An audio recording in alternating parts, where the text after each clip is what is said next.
मलिनिया गे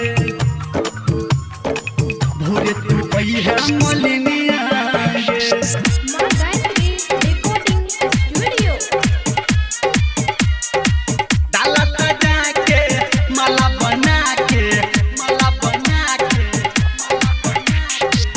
अभी आप सुन रहे हैं धर्मेंद्र निर्मलिया को। हाँ बन के पुजारी मैया दुआहारी मैया दुआहारी मैया दुआहारी। हाँ बन के पुजारी मैया दुआहारी पूजल जेबै सबसे अगहारी एलैया सात बहिनिया के। डाला सजा के माला बना के भोरे तू अइहा मलिनिया गे। डाला सजा के माला बना के भोरे तू अइहा मलिनिया गे।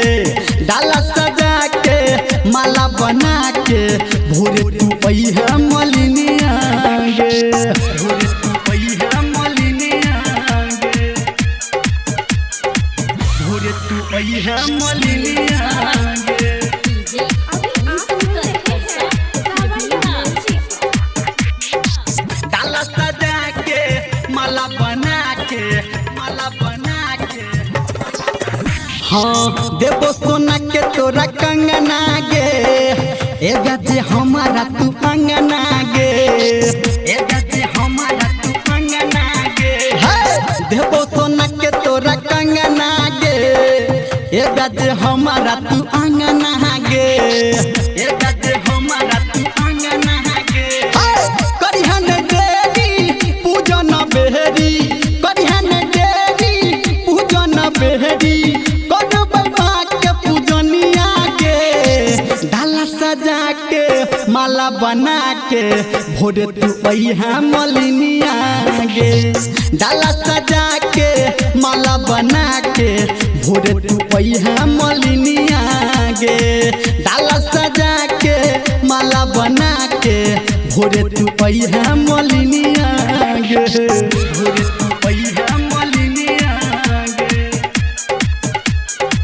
भोरे तू अइहा मलिनिया गे।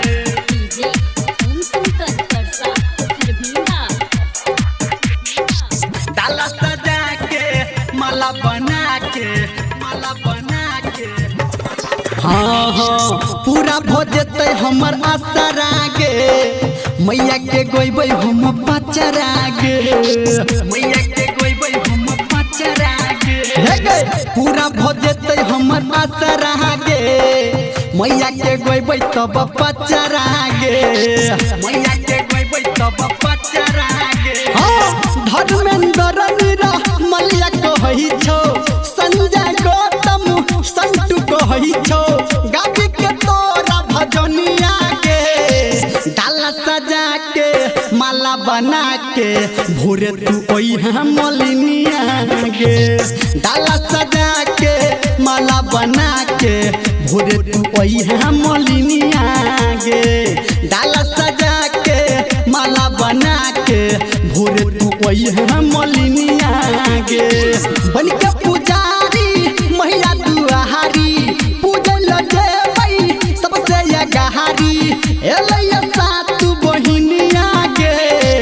डाला सजा के माला बना के भोरे तू अइहा मलिनिया गे।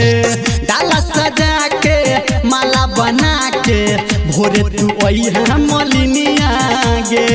डाला सजा के माला बना के भोरे तू अइहा मलिनिया गे। बुझली गे।